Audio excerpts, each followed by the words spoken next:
Друзья, всем привет! Захотелось мне перевести картинку в вектор. Нашел я вот такого красивого корги, и дай, думаю, запилю видос, может кому-то будет интересно, как работает трассировка. Ну а ты наливай чаю, потом подписывайся, пиши комментарии, ставь лайки, и мы начинаем. Поехали!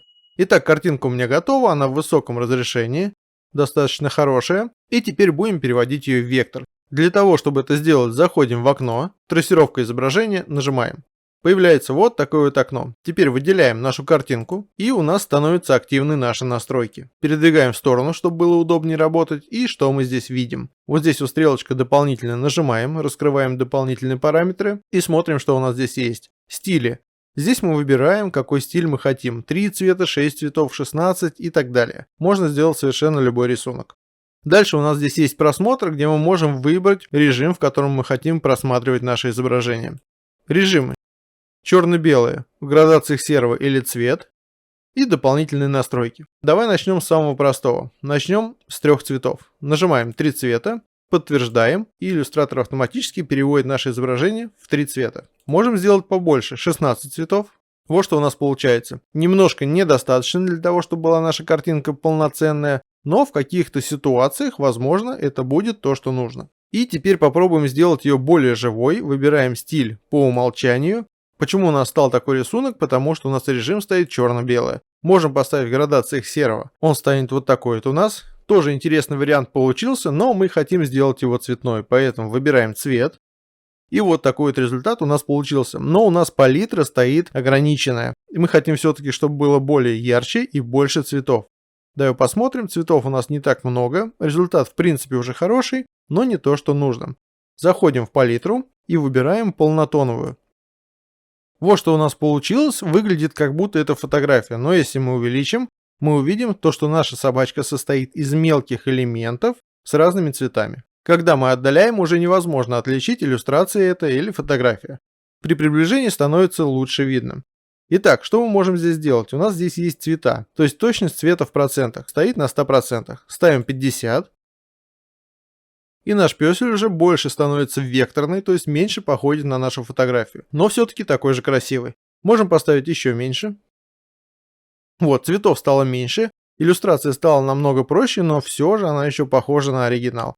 И как ты помнишь, мы смотрели на нос. У нас здесь было много-много элементов разных цветов. Сейчас это 1-2 элемента. Наша иллюстрация стала проще.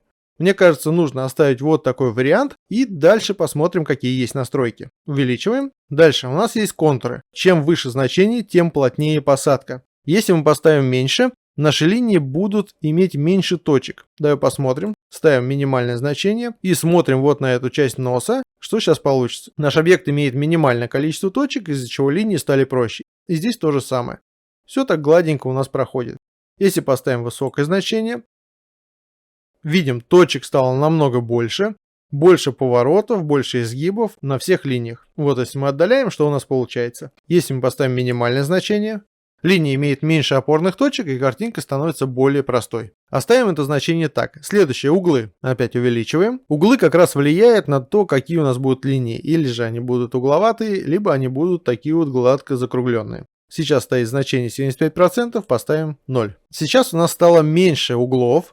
Сильно заметно у нас не получилось это сделать. Почему? Потому что контуры мы поставили на 0%. Давай контур поставим на 54% и видим то, что все наши линии не имеют углов. Ну, в основном их нет. А вот сейчас, если мы поставим углы на максимальное значение, все вот эти вот закругленные линии будут угловатыми. То есть видишь, да, все у тебя соединения, все повороты стали иметь угол.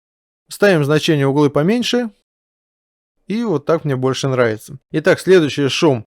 Я его трогать не буду, потому что на этой фотографии не особо сильно это будет заметно. На других работах, когда будешь пробовать сам, попробуешь и уже поймешь, что он на что влияет. Но если почитать, то он уменьшает шумы благодаря игнорированию областей с указанным размером пикселей. Чем выше значение, тем меньше шум. Его пропускаем. Дальше у нас идет метод. Стык. Создание контуров с вырезанием. Или же наложение. У нас есть разные области, то есть такой вот черный цвет, коричневый. И когда они соединяются, у тебя вот как раз вот этот метод стык. Вот здесь идет обрезка. То есть если мы потом, когда все это разберем, отодвинем этот элемент, у нас здесь будет просто часть обрезана. Если мы поставим вот сюда вот на режим наложения, у тебя здесь не будет стыка, и, возможно, под этим черным цветом, под этим элементом, у тебя будет еще продолжение вот этого коричневого элемента. В дальнейшем, если ты что-то еще дальше будешь с этим делать, это может немножко мешать, потому что под одним элементом у тебя будет часть другого, часть третьего, это будет не очень удобно. То есть тут ты уже сам выбираешь, стык тебе или наложением. Ну и в принципе все, что здесь есть. Единственное, что ты можешь вот как раз поиграть с углами, с шумами, с контурами и с количеством цветов, делая фотографию более живую, более похожую на оригинал, или все же, чтобы она была более художественная, такая вот рисованная. Теперь смотрим, заходим в слои и видим то, что у нас здесь один слой с трассировкой. У нас же вроде много элементов, много цветов, много вот этих вот фигур, но слой у нас один. Почему? Нужно доделать то, что мы сделали, а именно зайти в объекты, трассировка изображения и вот здесь вот разобрать. Теперь наше изображение разобрано и оно стало векторным. Закрываем настройки трассировки, смотрим в слоях.